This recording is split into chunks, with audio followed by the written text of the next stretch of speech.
Hey guys, welcome back out to Harvest Hills Ranch. I am out here enjoying some time in the pasture at the end of the day with Daisy May. She likes to follow me around and run around when I'm working with the cows.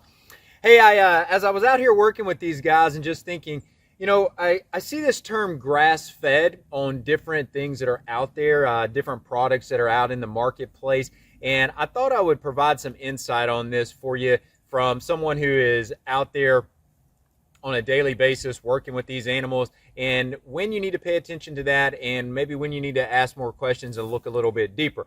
Hey guys, I am Dr. Arland Hill, and I have a passion for all things nutrition, health, and wellness related, and it's important for me to share with you information that gives you additional insight so that you can make better decisions about your overall health as well. So let's talk about this term grass-fed for a moment, and also grass finished. And I want to do this as a comparison between animals that are, or cattle that are being used for dairy production versus cattle that are being used for beef production. There is a difference here in when you need to look for one versus the other.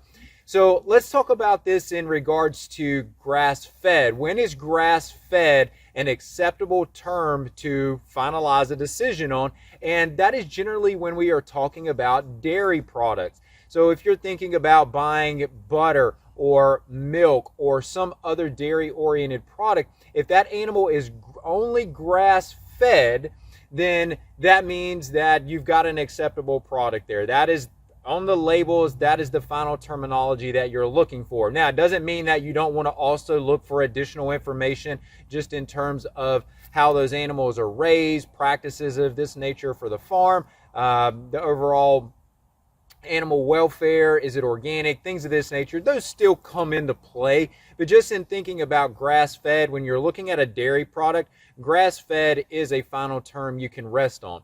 Now, let's talk about beef cattle for a minute, which is the operation that we are in.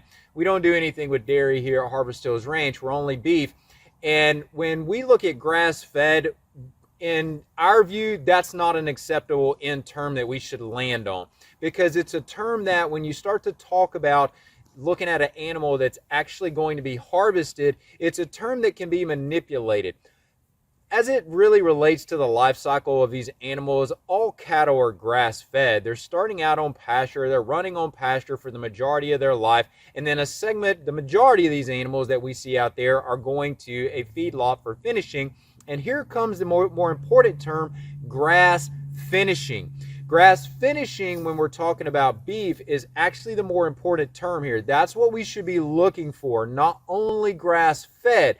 But again, this is related to an animal that's going to be harvested.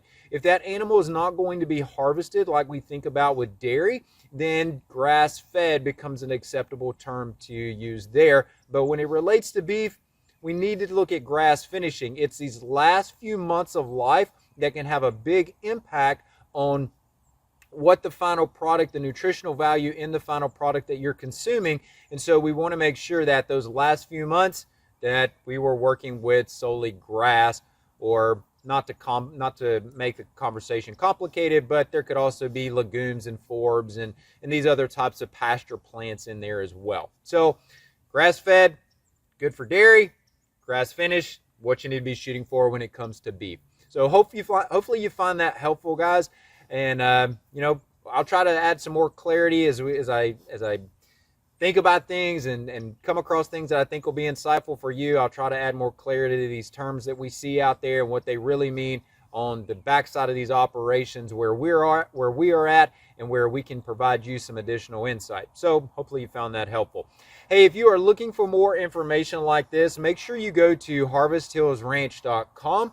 You'll be able to see what we do out here at the ranch, what products we raise, and the principles that we use to raise these animals, and how they are absolutely uncompromising in any way.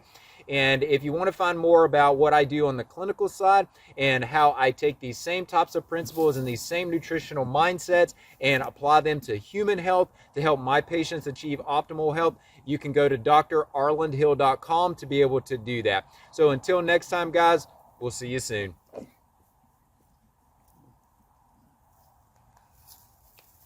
Made you famous, kid.